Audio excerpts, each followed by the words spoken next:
Today I feel extremely out of place, like I'm not fitting anywhere, that there isn't one exact place I belong. For example, I know I don't belong where I live. I would have said home right there, except that place is not home. Home is in the arms of my beloved. So long as I'm near him, I am home. The place where I live is just a place to lay my head, but it screams at me, telling me I don't belong there. I'm not welcome there. So today, we made the effort to get out, go to the hills, escape that screaming house. We thought maybe we'd finally be safe up there, that it was far long enough in the season to find some peace. But no. As soon as the school season starts, all the campgrounds close but one, making sure the remaining campers are all smushed together. Right at what would be the most perfect time to camp, do they turn it into the worst possible scenario?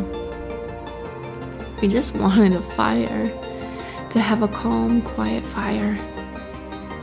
The wind was finally low enough to safely have one. We arrive at the busy campground and make do with what empty spot we can find. And for a second, there's peace. There's wind in the pines, lapping of water, and trills of song from the birds above. A curious red squirrel dashing circles around us. For a second, I feel the stress begin to melt off my shoulders. The air is perfect, the temperature perfect. But then the second ends, and the jet ski plows into the lake and does endless circles right by our campsite. The whining sounds of the motor drills into my head. And then 2 campsites down, that giant RV unloads a pile of screaming kids, fighting and yelling echoing through the pines. I smile ruefully to myself. I should have known better. In fact, I did know better, but I still came and tried nonetheless. I always seem to trick myself into hoping. Hope is a rather mischievous little feature of life, isn't it? It tends to make me forget what I know. I'm not quite sure if that's a good thing or a bad thing. We build and light this sought-after fire, just trying to redeem what we could from the time. But the fire seems unwilling to be there itself, flickering feebly, trying to hide from the noise around it. It doesn't belong here any more than we do. Even the birds sound anxious.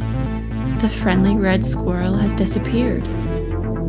I want to hide like he's hiding, but there's no place to go.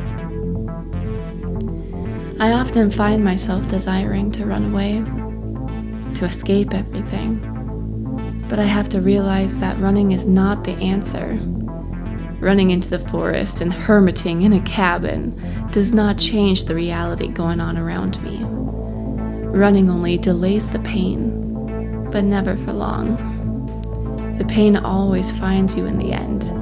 The once secluded plot of land would soon be surrounded by rich Californians who are escaping from their own pain. So instead, it must be better to see and ascertain, to face the pain head on, to not be afraid of it, and to conquer it. Besides, the pain is very familiar. I shouldn't be afraid of it anymore. It's like a friend that you wish would leave you alone, but sticks by you no matter what. In fact, I should be thankful for the pain. If it didn't hurt anymore, that would mean I've succumbed to it, fallen into its welcome embrace, and become a part of it. I'd be one of the millions of voices adding to the pain for others. I am thankful I can still feel the pain.